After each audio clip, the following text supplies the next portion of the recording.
Coming up, the global economic system is both extractive and exploitative. Why does man burn the forest? To make a buck. A system that tends to destroy nature with increasingly clear impacts on us. We are going to have more instability, more migration, more extreme political agendas. Everyone loses. We travel to London to meet with members of Brazil's private sector who were part of closed-door talks at the British King's Environmental Summit. Is there a way to merge the country's economy and still preserve the so-called lungs of the planet? The only antagonism for the cause of nature destruction, which is capital, needs to be the solution. But with all eyes on Brazil as it prepares for COP30, can this Latin American nation straddle a fine line, its economic ambitions and role as guardian of the largest rainforest on Earth? There was a lot of criticism because of the plans to develop or drill for oil at the mouth or near the Amazon. Is Lula da Silva a traitor to his own message? Just 2 degrees is on. Now, the perception of a summit like this is that the private sector gathers in closed-door meetings without media being accessed, not to discuss sustainability, but how to discuss remaining profitable. Can you address that perception?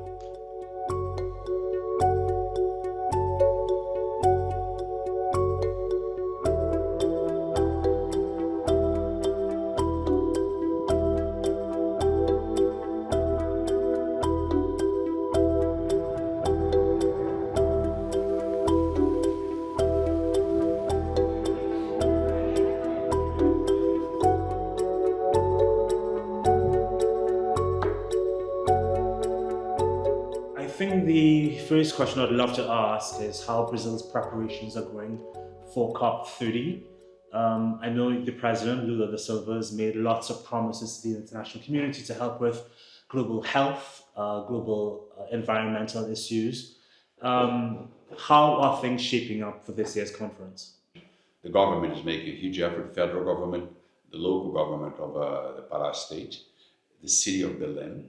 The city of Belém is suffering, is having many changes and many improvements because they are trying to build a real infrastructure to receive a COP. And it's not that big of a town, so they are really investing a lot and doing a huge work.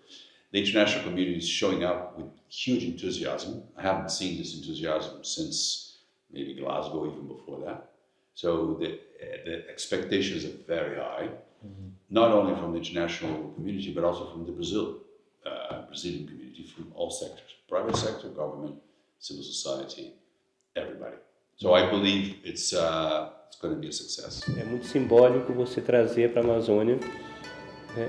E o desconhecimento, se você perguntar para alguém de fora, talvez quando falar Amazônia, pensa num local que só existe florestas. Nós temos 30 milhões de brasileiros que moram na Amazônia. A maior parte deles em cidades como Belém. Então, realizar a COP numa cidade amazônica é também mostrar para o mundo, né, os habitantes da Amazônia, para além dos povos originários, tá? Os que vivem nas grandes cidades e os problemas dessas cidades. Pará State, it's significant for many reasons. Obviously, it's in the Amazon region. What can the international community expect when they arrive there for this COP? Well, first of all, the COP is going to be held inside Amazonia, which is a very important ecosystem.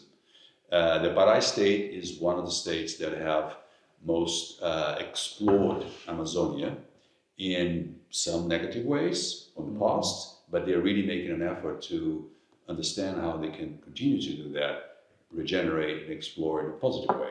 As a Pan-Amazon region, not only Brazil, but the Pan-Amazon region in 9 countries, they are home for 45 million people. And that needs to be taken into consideration.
believe this is the first COP where the capital markets and corporate leadership are going to engage with indigenous partners as partners. Because to date, they have been treated as an externality or as a sideshow.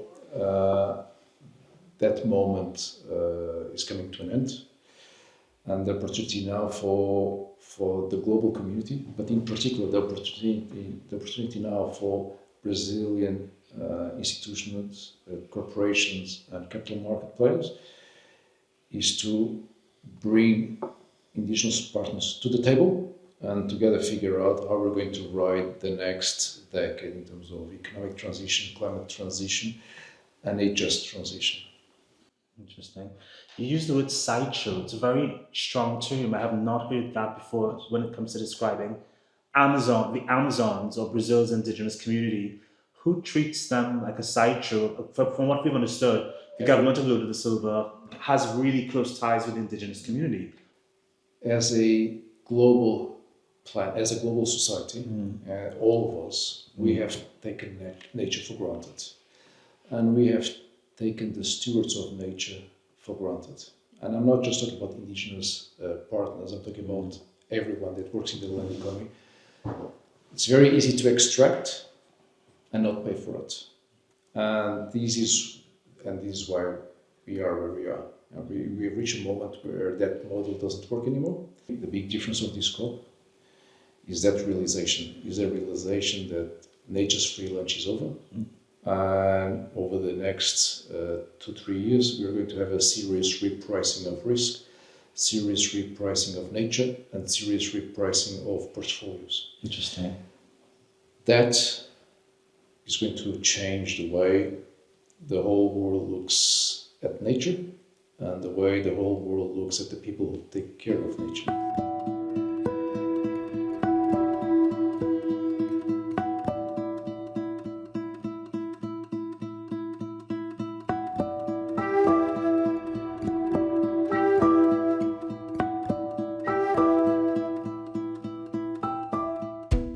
Avec le président Lula, il y a un gouvernement fédéral qui est fait de la protection de l'Amazonie, du développement de la bioéconomie et de l'avenir des peuples autochtones.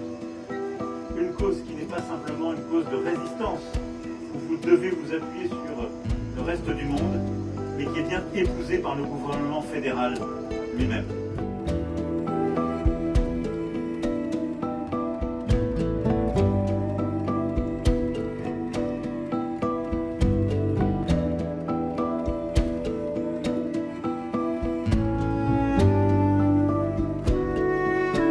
There is some really great momentum behind indigenous movements and it's long overdue, and the world really needs to get behind what it is that indigenous people are the climate regulators of this world, the caretakers, and so they really should be setting the benchmark for everything.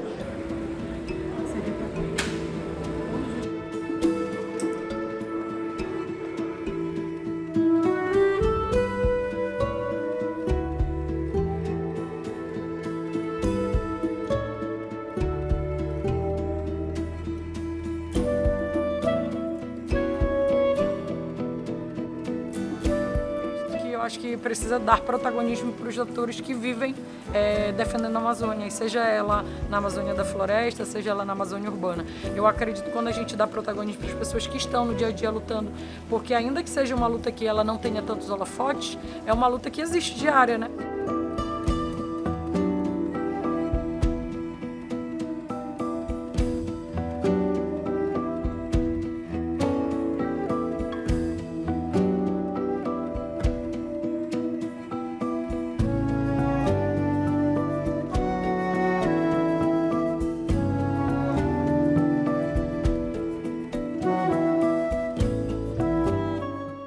Brazil has such an interesting ecosystem.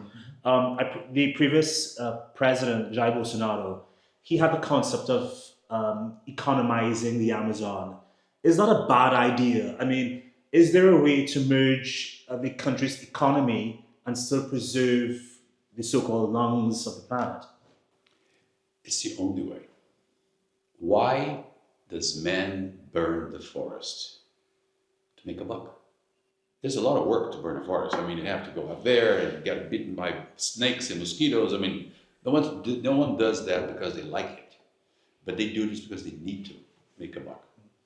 The only way out is to bring in to all of the elements Manuel described, which are now being understood, merging it with the private sector, public funding, venture philanthropic, blended finance capital, to invest on a proper economy, merging its restoration and good quality of people and of a better and bigger, more thriving nature, and the people that live in it, take care of it, and us that don't live in it, but benefit from it.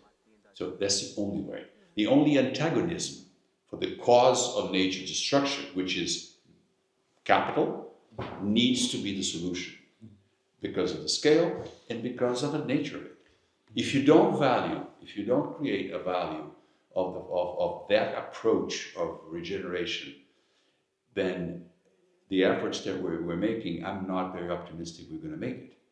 But if that is possible, and in my opinion it is, because we have technology, we have capital, we have the understanding, finally. I've been in this game for 40 years.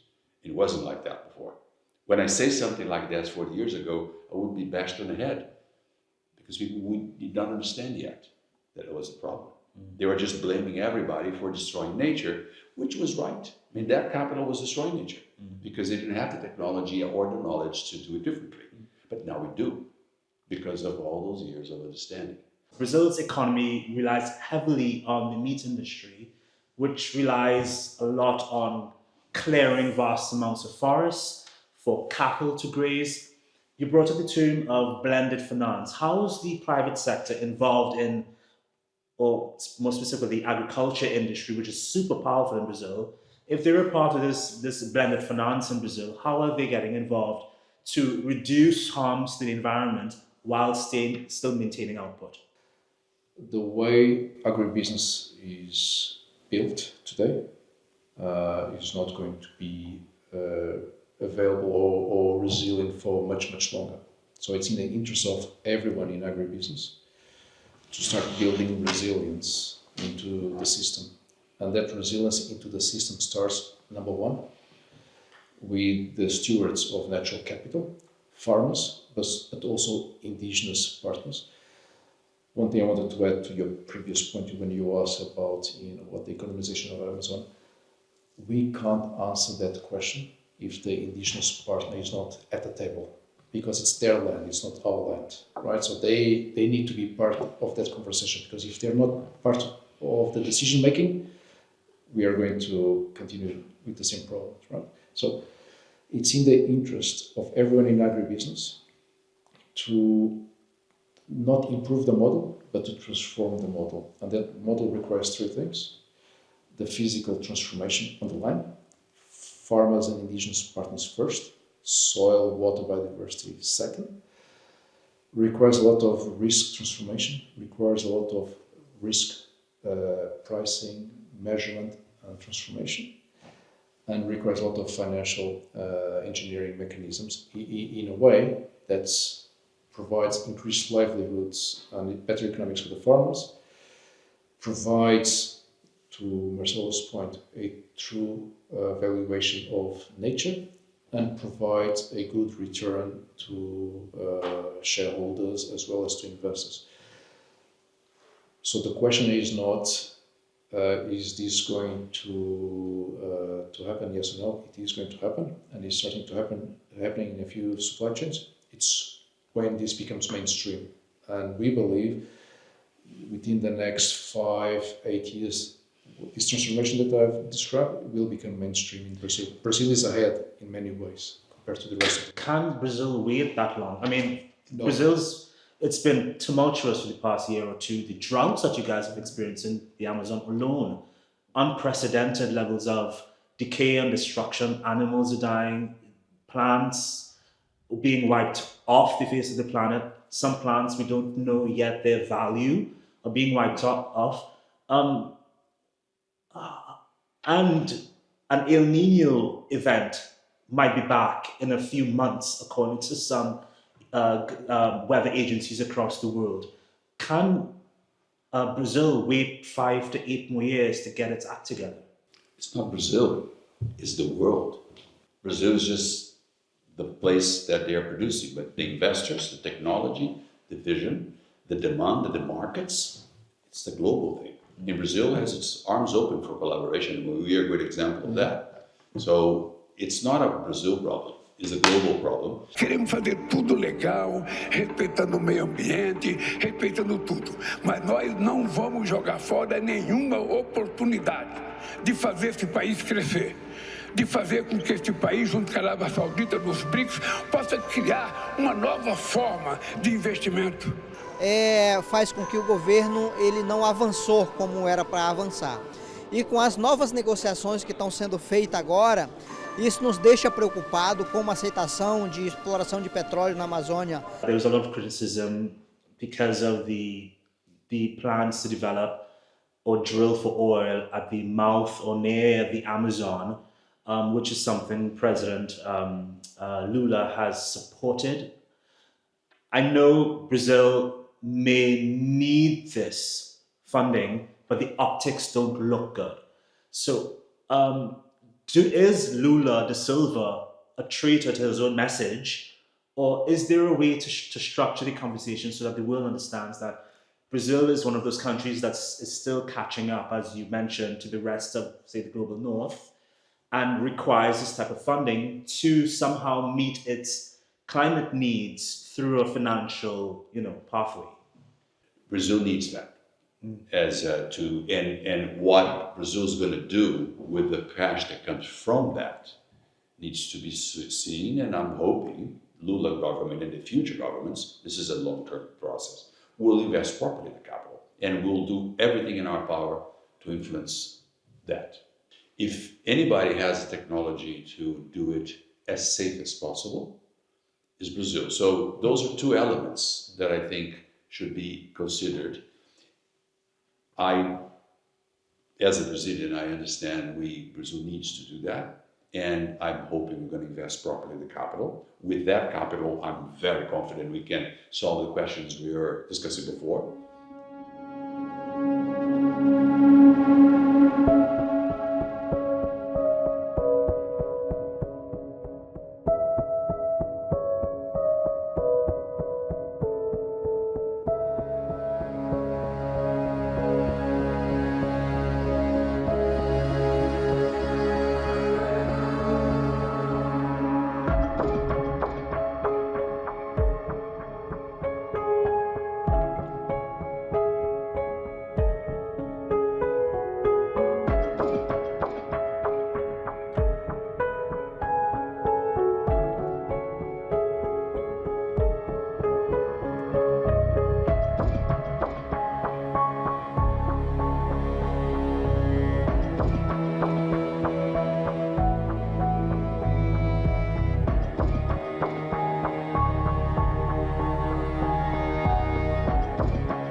what is Brazil giving or taking from this sustainable markets initiative?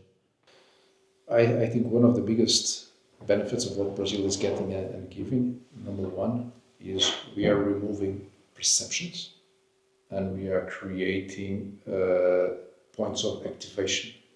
Because doesn't matter if you are in Europe, US, Asia, etc., there is always a lot of perception between what's happening in that country versus what's happening in our country or region. And because of those perceptions, we default to existing relationships, existing models, existing ideas. The Brazil of today is not the same Brazil of the 80s or the 90s, where a lot of the ideas are still stuck. The Brazil today is more progressive, more ambitious, and in some ways a little bit smarter when it comes to the green transition. So I would argue, so our job at SMI right now, when it comes to Brazil, is to remove those perceptions, those biases that are way out of date, and facilitate the right activation points. Because the green transition is not a transition that happens in one country with one project, with one idea. It's a system level transition, and there is a lot of coordination that needs to happen, and coordination is expensive. There is a lot of operationalization that needs to happen, and that is risky. And there is a lot of shared outcome co-development that needs to happen, and that can be tricky at times. And the SMI opportunity is to reduce the cost, the barriers, and the speed of these three aspects. So, the perception of a summit like this is that the private sector gathers in closed-door meetings without media being accessed, not to discuss sustainability, but how to discuss remaining profitable. Can you address that perception? You are detaching profitability from sustainability. It doesn't exist one without the other. And literally one without the other. Without sustainability, there is no more profits on the long run, because we run out of earth and we are going to all become fertilizer for the next beings that come to the planet. Without profit, you don't have sustainability, because you have to do what happened in Amazonia and other parts of the world. People have to eat, so they have to cut the tree so they don't have their kids don't starve to death. So that's the basics. One without the other don't exist. And this is 40 years on this activity in 67 countries of being present and working on them. That's my simple conclusion. It may sound simplistic, but that's what I've concluded. The biggest challenge is that architecture. Because if you have the architecture right, the capital will fall, the profits will come, and everyone win. We are where we are because we have used a different architecture for the last 100 years, which was extract here, sell there, this is free, this is profit. That architecture, that needs to disappear, and we need an architecture where everything is important, everything has value, and the risk-reward rebalancing needs to happen. If it doesn't happen, we are going to have more instability, more migration, more extreme political agendas. Everyone loses. So the discussion is focused more on what is the right architecture, not necessarily on is this more or less sustainable, is this more or less profitable. Anyone having those discussions, my suggestion is that they need to start writing a new CV and find a new job. Because if that's the discussion, that was yesterday's discussion.